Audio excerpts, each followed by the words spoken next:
चाणक्य और चंद्रगुप्त मौर्य की कहानी भारतीय इतिहास के सबसे प्रसिद्ध और प्रेरणादायक कहानियों में से एक है।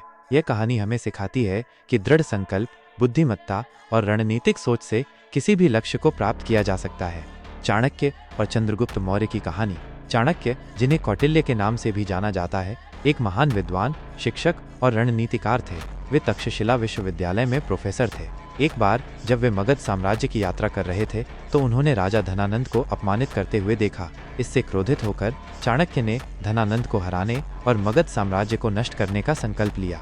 चाणक्य ने एक ऐसे व्यक्ति की तलाश शुरू की जो उनकी महत्वाकांक्षाओं को पूरा कर सके। उन्हें चंद्रगुप्त नामक एक युवा और साहसी व्यक्ति मिला। चंद्रगुप्त एक गरीब परिवार से थे, लेकिन उनमें असाधारण प्रतिभा और साहस था। चाणक्य ने चंद्रगुप्त को अपनी शिक्षाओं से प्रशिक्षित किया और उन्हें एक महान योद्धा और शासक बनाया।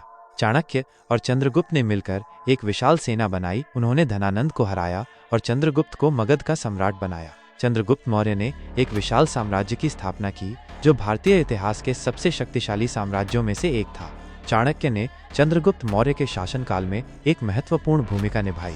उन्होंने चंद्रगुप्त को एक कुशल शासक बनने में मदद की और साम्राज्य के प्रशासन में महत्वपूर्ण योगदान दिया। चाणक्य ने अर्थशास्त्र नामक एक प्रसिद्ध पुस्तक लिखी, जिसमें उन्होंने राजनीति, अर्थशास्त्र और सैन्य रणनीति के बारे में अपने विचार व्यक्त किए।